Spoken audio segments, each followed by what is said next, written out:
Welcome back to the Bright Side Up podcast. We have the founder and CEO of one of our most favorite product lines, and that is Epicutis.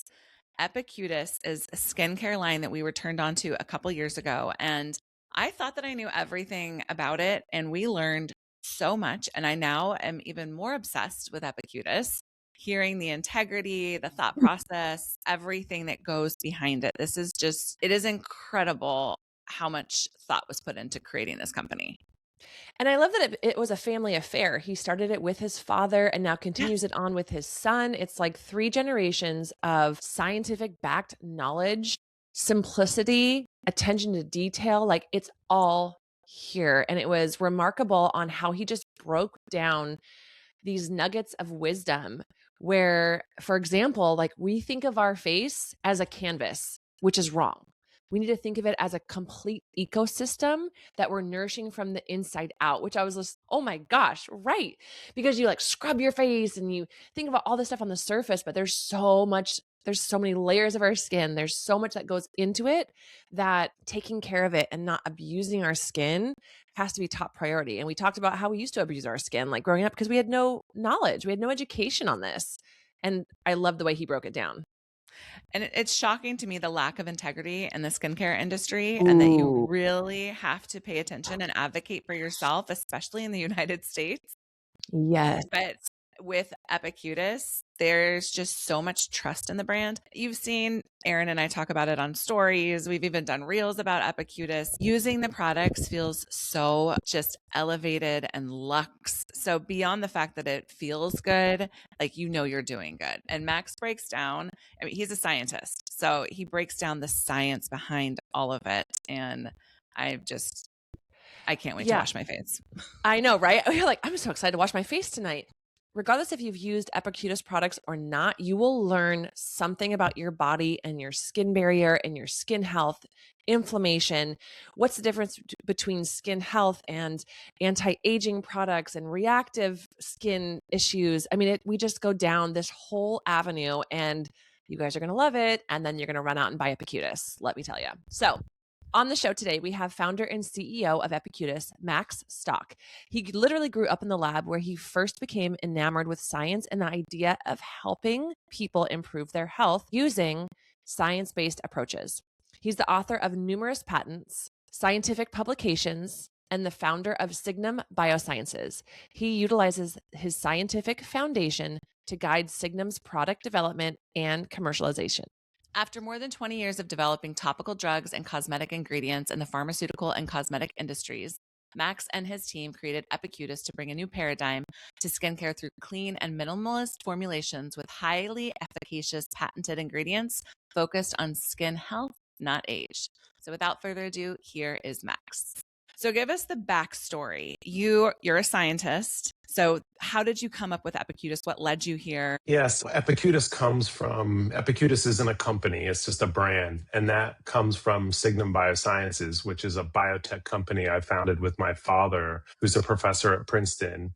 We founded the company back in 2003. So we've been around for a long time, I guess 23 years so far. And so the original model for Signum Biosciences was to develop technology and then license that to different companies. So we developed drugs for topical disease, and then we also were developing ingredients for the skincare industry. And so that's where I got all my experience around skincare. I was a typical guy. I would, Bara Ivory was my skincare. That's how I washed everything. Yep. Didn't use any skincare at all. And so just through all of those interactions with all these different skincare companies, I learned about the cosmetic industry. And over those decades, we launched Epicutis 5 years ago. So I was doing skincare from the inside on the development side for 18 years before we launched the Epicutis line. And so that's where I just saw all the kind of problems, I guess, with skincare, or I just saw things that weren't being done. It was really focused on beauty. Just beauty was the main driver, or I should say anti-aging was the main driver of cosmetics, with the focus being beauty. So you're going to look younger and that's going to make you look more beautiful. And then, these it was really kind of story driven. That everybody, all these different companies said they had science and would really kind of market their science, but they didn't really use a lot of science in developing these actual formulations. These companies didn't actually have labs. They weren't science companies. They weren't biotech companies. They were really marketing companies. And they all went to the same CMOs. They went to the same manufacturers. And basically it was this sea of sameness of all these different skincare products. They all have these vitamin C products, retinoid products, niacinamide, all the kind of same ingredients with slightly different formulations. The whole idea of innovation was around the marketing story or packaging, maybe. It was a different package. It seemed like the cosmetic industry was kind of co-opted by the fashion industry. It seemed like it kind of got caught up in fashion. And I always kind of thought about skincare, or at least if I was going to use skincare, it would be more for health purposes, right? I really want to have healthier skin, in terms of, that's the benefit that I would be looking for if I was going to buy a skincare product. So I thought that, would be something that could fit into the industry, that it didn't exist. I didn't see it existing. Mm-hmm. And so that's when I started to come up with my ideas around Epicutis. Of course, it wasn't Epicutis at the time. That was probably about 15 years ago where I started to think about this product line and how it could live. And I really wanted to be in the professional channel. I also really saw the professional channel as being the kind of the ultimate, it has all the authority. It's where all the professionals are. It's where all the clinicians are operating. And so that's when I started to recruit a team of people to help me develop the line. The first person I brought on board, I guess about 11 years ago, was Masanori Tamura. Early on in the history of Signum, we partnered with a Japanese pharmaceutical company. I licensed them some technology. That's where I got exposed to J Beauty and much more of a minimalist approach to skincare. Mm-hmm. That's another thing I really saw in the industry, that there was this enormous number of SKUs or enormous number of products for a brand. And it got really, I imagine it was really, really confusing for consumers to go in and, use 7, 8, 9 steps twice a day. It can be extremely hard to stick to, right? People don't usually stick to that. And then also you're layering on a lot of different skincare products. Being a scientist, I knew that the larger the number of ingredients that you apply to your skin and the more products you apply to your skin, the more microbial dysbiosis you get. And so that was kind of the elephant in the room, was what are all these skincare products doing to not just your human skin, but also all the organisms that live on your skin. And that, we call it the hydrobiome, but it's basically the microbiome to your skin. Everybody's aware of your gut and how important gut health is to your overall health, but people weren't really talking about the skin's microbiome and how important that is. Knew I needed to have amazing formulations. But the idea is to create a skincare line with as few products as possible and then as few ingredients as possible in each formulation. I wanted to make sure that every ingredient was the highest quality possible. That's another thing I saw in the industry. You could even have $1,000 serum and you have no idea the quality of the ingredients that actually go into that serum. It might have amazing packaging and look incredible, but you have no idea, where did the HA come from? Where did all those ingredients come from? So I wanted to have the best quality ingredients and really show people that those ingredients are quality by doing traceability. And so what I did was, I wanted to have every ingredient that goes in every formulation, I wanted to trace. So show the consumer or the clinician where that ingredient came from. Right? What was the company that we purchased it from? What country did it come from? What's the purity? What's the quality of that ingredient? I saw it happen in the food industry. So it's almost like a farm to table approach to skincare. Ooh. So I wanted to make that difference. I also wanted to only buy my ingredients from Japan, the United States, or Europe, really the highest quality ingredient suppliers, and then only manufacture our product in the United States or Japan, both of the two top manufacturers in the world. So, if there's something that you're putting on your skin, you really want it to be the highest quality possible. And then the main benefit from the product line was really reduction of inflammation. That's the big issue. That's what's causing aging or an acceleration of aging. I think there's a lot of a lot of dialogue going on right now around inflammaging is a popular term being thrown around. As you get older, your immune system has less ability to actually fight inflammation.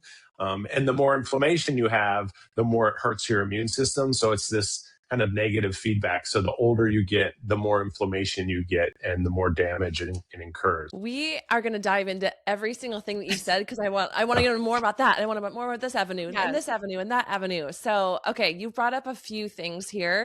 I want to go back to a couple different buzzwords. And the one that I just have grown to not love is the anti-aging one. And so on Bright Side Up, we always talk about pro-aging and all those things that we can do for pro-aging, because why be anti when it's inevitable, right? So talk to us about what healthy skin scientifically means and why it's more important than the anti-aging kind of marketing term. Yeah, I think you've had a whole industry that's been kind of damage repair. And people have really been focused on one specific thing that they're trying to fix. It could be crow's feet, or it could be a little thing there, or I want to be a little brighter.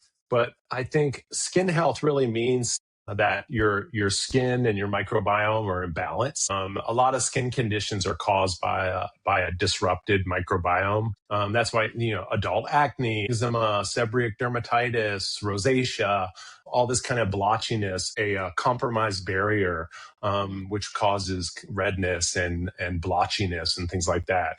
Inflammation will cause your pore size to change. You get these kind of larger pores or elongated pores. So it's really it's your skin is in a state of homeostasis, right?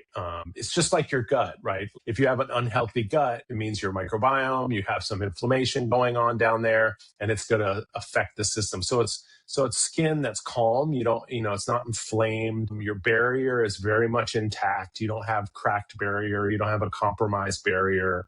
And it's a microbiome that's balanced. And so taking all those factors would contribute to good skin health. And I think where people do the most damage to their skin that they aren't aware of is people tend to overwash their skin. And they use kind of detergents and cleansers, and they kind of do a lot of stripping. And so you really got to think about your skin as an ecosystem, not as a surface. Your skin's not a surface. It's really an ecosystem. It's like a garden, right? And so you really need to think of it as a system that needs to be balanced, as opposed to kind of a canvas that needs to be changed, right? Because it's a different way to kind of think about it. Coming back to the microbiome, how, besides overwashing, how do we disrupt it? What are the other things that we're doing that throws it off? So using skincare products that have a lot of ingredients, that's challenging. All of the microbiota that live on your skin, and it's bacteria. You have little mites that live on your skin. It's fungi. You have viruses that live on your skin. There's a lot of microorganisms that are there. And so the larger the number of ingredients that are in your skincare products, and of course, if you're layering on multiple products, some products have like 50, 60, 70 ingredients, an enormous number of ingredients. Those really affect the microorganisms that live on your skin. So first and foremost, that's probably the biggest effect that you have.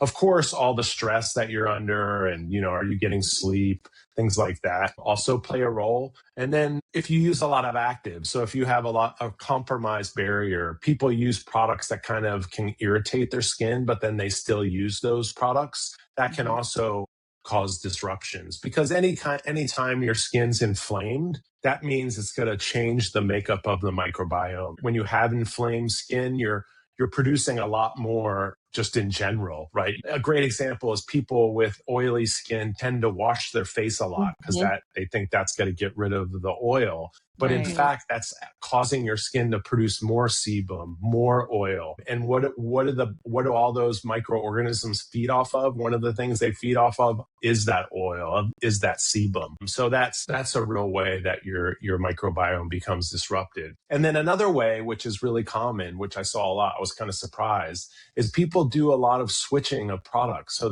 they'll use a product for like 3 to 6 months, and either it'll start irritating their skin or it'll stop being effective, and then they jump to another product line. So that means like every 3 to 6 months, all your microorganisms and your human cells have to adapt right? So that means you're going to get disruption. So your skin and your whole body loves homeostasis, right? They love consistency. It loves regularity. So I think those things really all contribute to an unhealthy microbiome. That's such a great way to put it. All the things that you're saying, I'm picturing this, I'm like, gosh, okay, well, as a person that didn't have a lot of skin information growing up, I had oily skin and I would go to bed. I mean, I wanted my skin to crack dry before I went to bed, because you just didn't know that. Remember that was Stridex? Remember those Stridex pads? Yes. Just I think it stripping was like straight everything. alcohol. It's like alcohol swab my face. You remove the cap and it's like, whoa, and then you just stick it Yes. on. Totally. My So gosh. as somebody also who has dealt with adult acne and really trying to get my skin in the right proper place, I always know when I've deviated from Epicutis. Honest to goodness, I know when like my skin texture is off, if I've had a breakout, and I would never have been the one to reach for a cleansing oil, coming from what I thought was the right products to use, but it is literally has changed my life. So And I want to talk. oils can be difficult, right? Because Yeah. up to this point, oils, you would use an oil cleanser and it would leave this oily residue on your face that wasn't nice. And so you would actually have to double cleanse, right? And most people want to use an oil cleanser to remove makeup. You need, makeup's oil based, so you need this oil cleanser. And that's why we developed our oil cleanser, is that it has a couple of oils in it that will allow for the complete removal of that oil, but then you're not stripping all of your own oils off. No. And so I think, and you can see it when you use our oil cleanser, you can feel your skin feels conditioned. You have to kind of wean yourself off that feeling of everything being super tight after you wash your face. But yeah, that's a great example of using the Epicutis system, the cleanse, treat, hydrate system, only 3 steps. You really preserve that your skin's oil production. And for frequency and consistency, it's so easy, because I was one of the people that would get overwhelmed. Like, there's no way I'm going to spend 7 steps of my night on this skincare. Like, I'm not going to remember, or I'm going to be too tired and skip something. And the 3-step is amazing. The oil cleanser, I just have to say, it's like life-changing. That cleanser, I look forward to it every single night, because I don't know how you guys did it, because it removes everything, but then it kind of gets foamy at the end and everything's clean. I mean, you can take a white cloth after and your skin is fully clean. Like, there's no residue. So I just want to thank you for making that. Yeah, it's one of my favorite products. And it's only 9 ingredients. It's a very simple formulation. We use really high quality oils, and you can, even if you have heavy makeup on, if somebody has a lot of makeup, you can double cleanse with the oil cleanser. And then when you add that water, because you use it dry and it goes on, it feels like almost velvet application to your face. It's kind of, and then when you go to wash it off, it's going to form that light foam. It's I wouldn't even call it a foam, but it very, very light, and then completely removed. So you won't have that at all. You won't, I can't wash my face with anything else. I won't, if I run out for some reason or don't have it with me, I just won't wash my face. I refuse. It is that good. It is that good. Yeah. So I have a question. I've kind of go back and forth. Like, is my skin inflamed, or is it sensitive to products, or is it just unhealthy? What are the signs of inflammation versus, sensitive or reactive skin? How do you know the difference between what your skin is telling you? Yeah, I think a lot of people think they have reactive skin, but they've just been stripping their skin and kind of abusing their skin. And so their skin has turned reactive. So what can happen is, you could be using a skincare product for like 10 years, and then all of a sudden you start getting reactions from that skincare product. And you switch to another product and you're still reacting. And that means your body has just built up a sensitivity to some ingredient that's in that formula. And unfortunately, like I said, it's the sea of sameness. So a lot of the products out there will have the same ingredients. And so you'll you'll start to get reactions from all the different skincare products. There's nothing wrong with you. It's just that your immune system has built up a sensitivity to that. You don't have an autoimmune issue or anything like that. You just have built up a sensitivity to an ingredient in that formula. That ingredient can be in a lot of different products. And so that can happen after 10, 15, 20 years. You build up a sensitivity. I always like to use the example of a bee sting. A beekeeper, at some point you're going to have an allergic reaction to a bee sting. It will happen. Your immune system will, it could be the 1,000th sting. It could be the first sting. That doesn't mean there's anything wrong with you. It's just your immune system is reacting to that venom or that chemical that's in that product. So that really, I think that's where Epicutis really comes into play. The whole product line is EWG verified. Every ingredient that goes into every formulation is absolutely non-sensitizing. So you won't have that allergic reaction to any of the ingredients that are in the product. And in fact, our anti-inflammatories not only inhibit acute inflammation, which is what you would get from, like if you cut yourself or something, just an immediate inflammatory response, but it also inhibits this adaptive inflammation, which is an allergic reaction. It's a different inflammatory reaction, but important one to inhibit, right? Because a lot of people do become allergic or become sensitive to different microbial byproducts and things like that. I think people can start to become allergic to different things, or even just pollution in the air. People can start to become reacted. But a great way to see if your skin is inflamed is it red, right? If your skin is red, it means the stratum corneum is compromised or your barrier is compromised.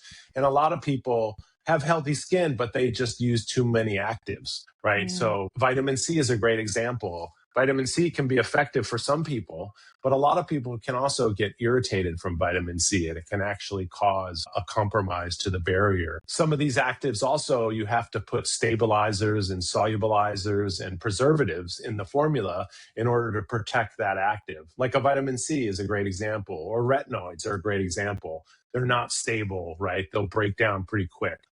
You should never see redness from using a retinol. That means you're overusing that product. Retinoids take about 6 to 9 months to really get an effect. You're supposed to use it gradually over time. You're only supposed to use it in the evening, no sun exposure.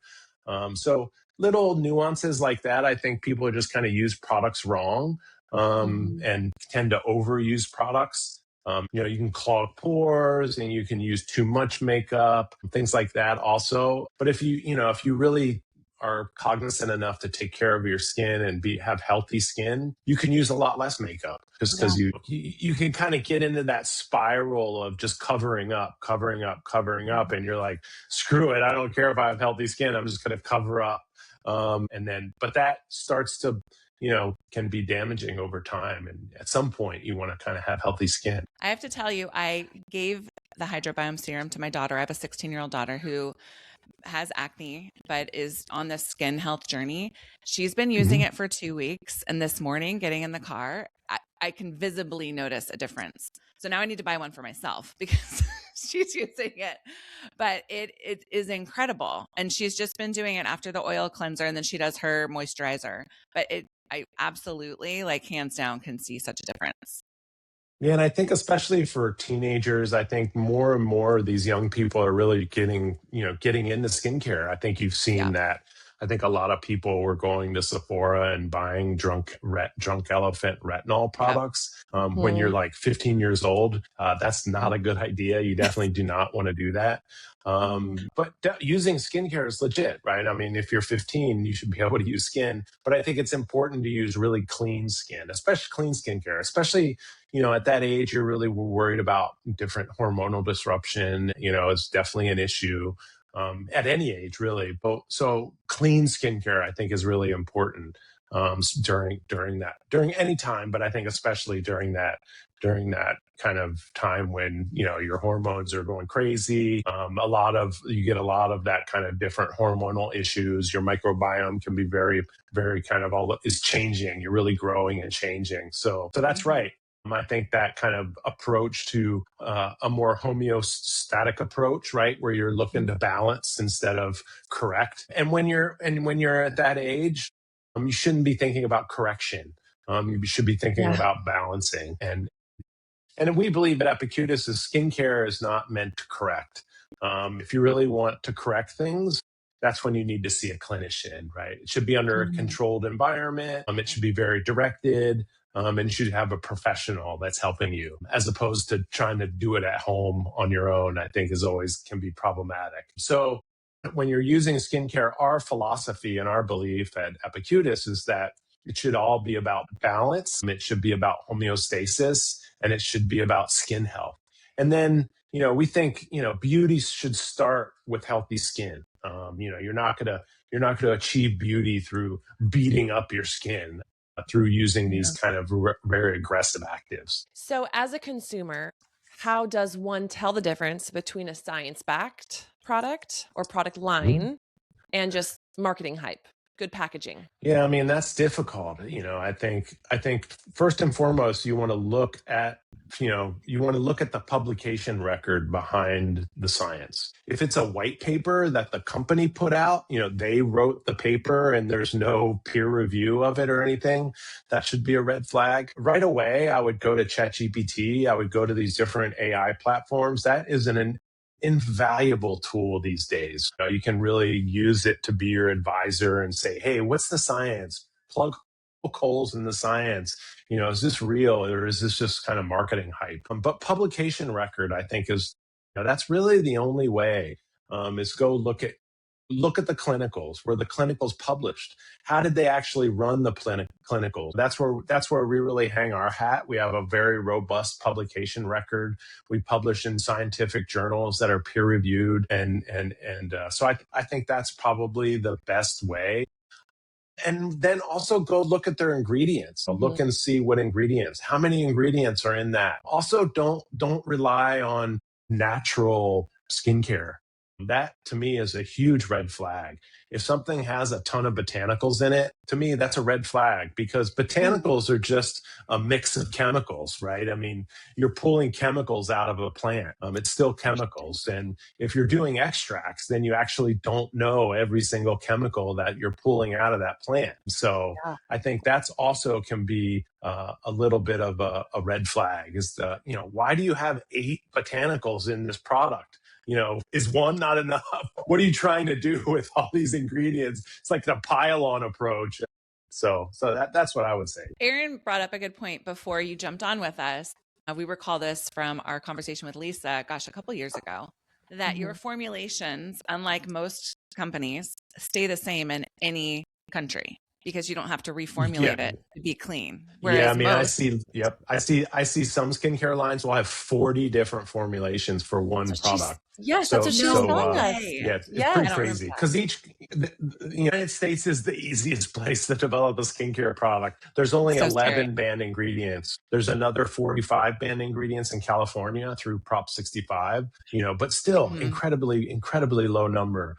Whereas in Europe, there's, thousands that are banned, Asia, same. So for us, because we've taken that approach that, safety is the number one thing, right? That's safety and purity is. So we have one formula for all the whole world. It's really easy for us to get our formulations approved everywhere. And they're really simple. Like I said, our oil cleanser, 9 ingredients, that lipid serum, there's only 8 ingredients in that product. So we're excited. 2 countries where we're actually doing it ourselves and building it ourselves are, one is Australia. Australia is a pretty unique place because they have such a high UV index. So they get a ton of sun damage. So the conversation around skin health is very robust. So we really are focused on the Australian market. And the other is Japan. We have a deep connection in Japan. We've been doing business there for 20 years, and we just really respect the Japanese approach. It's a minimalist approach. And there's the K-beauty approach, which seems to be a little bit kind of in its course. Yeah.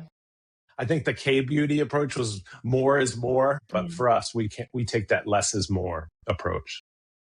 So where do you see the evolution of skincare going in the next decade, let's say? I think it's going to be much more biotech focused. I think people are becoming much more savvy to this kind of advertising stuff. I think AI is huge. I think it's going to fundamentally shift. I don't think you're going to be able to rig the search kind of stuff that you were able to with this, with on Google search and things like that. I think the whole people are going to be kind of building agentics is going to become, we're all going to kind of have our own agents. And so the brands that are really rooted in fundamental science, that are really doing the real work that cream is going to rise to the top. And the brands that are built on kind of marketing and storytelling, and although there'll always be a place there, for those kinds of brand stories, I just don't think they're going to kind of dominate. I think you're going to be much more based in science and that approach. And I think our approach at Epicutis is going to dominate. I think what we're doing is going to become industry standard. I couldn't believe another brand hadn't done it. And eventually I was like, okay, we have to do this. There's nobody else is doing this. I think aesthetics is going to continue to be absolutely huge. I think the pro channel, I think premium skincare is shifting away from kind of Sephora. It's already shifted away from department stores into the pro channel. I don't think the kind of brick and mortar stuff is going to go away. I think people are going to want to have that human interaction, especially as, people become more and more unemployed because of AIs taking all of our jobs. Right. So they're going to want to have that kind of personal interaction. So I think the whole thing's going to evolve and just become a lot better, and become a lot more transparent. I think transparency is the key word. And I like to talk about Epicutis. We're really radically transparent in everything we do, trying to be forward facing from the people that, hey, this is our formulator. This is the CEO of the company. This is Lisa Johnson, heading sales and marketing. I think people are going to demand that. And if you want to connect with these younger generations, they are so savvy.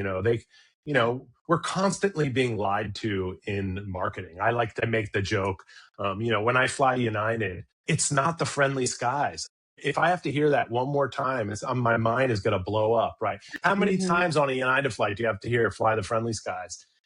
Couldn't be further from the truth. And so I think the younger generations they're sick of it. They're like sick of being BS on the marketing side. So the companies that are being authentic, I think authenticity is the real key word, are going to win the day. I have a question around peptides. So we're seeing peptides everywhere. What is your position and thought on peptides in skincare? Yeah, I think, our compounds are very peptide-like. There's a lot of specificity there. But I think, peptides are legitimate as long as you see the data behind them. Kind of, that's the problem is peptides are not new into skincare, right? You have all kinds of peptides. I think it was, elastin, that was all built on peptides. Oh, I didn't know that. Their whole kind of technology was built on peptides. So they've been around a long time. I think I'm more interested in peptides from a systemic application, meaning ones that you eat or inject. Right. Seem kind of interesting. Topically, you just got to make sure they are small enough and can get in, right? If you're just kind of putting something on the surface. And I think the big guys see, the big strategics, the big companies that, the L'Oreals that dominate, the Lauders and things like that, see that coming. They see that, consumers are going to want kind of better products. And so if somebody's listening to this podcast and has never tried Epicutis, what's the one product you're going to say, go get this? Or what is your favorite go-to product? Yeah, it's got to be that lipid serum. That's going to give you the biggest effect. If you have any kind of redness or irritation, it's going to help really address that. And so I think, and then it's very, very simple. It's 8 ingredients. It's very straightforward. But that oil cleanser, I think the oil cleanser is amazing. So hard. I just love that product. And the oil cleanser has such a great experience when you're because you put it on dry, right? You don't use it with water or anything until you go to wash it off. So that oil cleanser is a game changer. If you can stop washing your face with anything else, that oil cleanser will change your skin. But it's got to be that lipid serum. That's the big one. Well, and can we talk about the packaging? We haven't hit on that. It is gorgeous. It is the skincare that you don't want to put in a cabinet or under the sink. Like I have it out and it feels so good. So great job whoever designed that, great job, because it just takes it to the next level. My son and I actually developed everything. We developed all the packaging. We came up with a gosh. name. We came up with everything. My son's the creative director. It's 3 generations: my father, I the love that. professor, me, and then my son. Yeah. Yeah. Wow. So yeah, we just want, we really believe in the haptics, right? We need it. We think that's an important aspect of the brand, is how it feels, the weight of it. So it is glass bottles, but everything is recyclable. We did want to elevate the whole brand. I think that was important. There's a lot of quality that goes into every aspect of the products. We really think about it a lot. And that's what allows us to be partnered with the Four Seasons and all these luxury hotels, spas we're able to go into. And you're really seeing a convergence as well of these, everything's kind of headed towards longevity, wellness.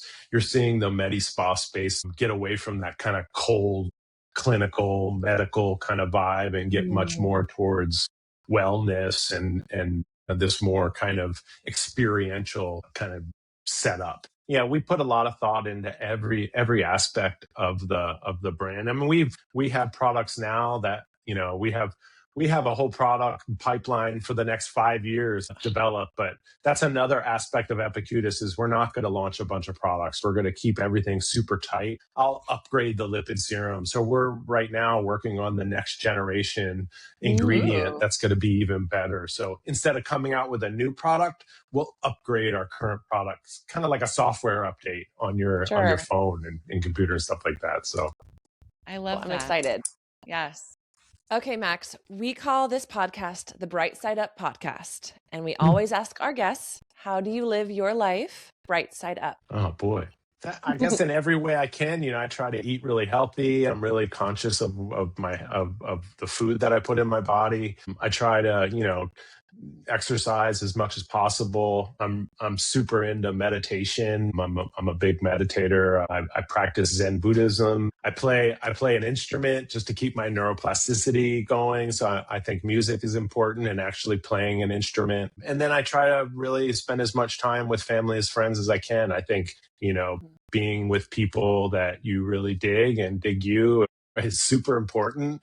And building a company that is for good. And I think that's one of the important things is that, what we're doing is really moving the needle in terms of making humanity better and providing better products and providing a really great workplace for people to enjoy their life. We spend so much time at work. So that for me is really big, is having great culture at the company and really treating our employees well. And like, for example, our sales team, it's really difficult to do sales. So I do everything I can to support the sales team and support the employees. To me, that just makes my life better because I know, we're doing good and we're doing good for people. So that's really, I think, that's how I live my life as best I can. Great advice for anybody. And the integrity that you have through and through with the products and the team and the company, we just love it. So thank you for creating Epicutis, because we are so grateful. We love it so much. And we'll leave links below so that people can go and check out Epicutis. And thank you so much for being with us. This was amazing. Hey, so insightful. Thank you, guys. Appreciate it. Max, you are also our official first male guest, just so you know. It's huge. We've had our husbands on here just for fun, but you are our first official male out of 3 seasons. You're the first. So perfect way to kick it off. Brag to all your friends now. Thanks a again, first Max. for men. You're making strides. Yes. There we go. It's been an interesting time in the cosmetic space. There's not a lot of men in the whole cosmetic space. And I still talk to guys and they brag about, I don't use skincare. It's hilarious. I'm missing out. But it's changing. Missing out. It is. Yeah. Yes. Well, thanks, Max. Thank you, guys.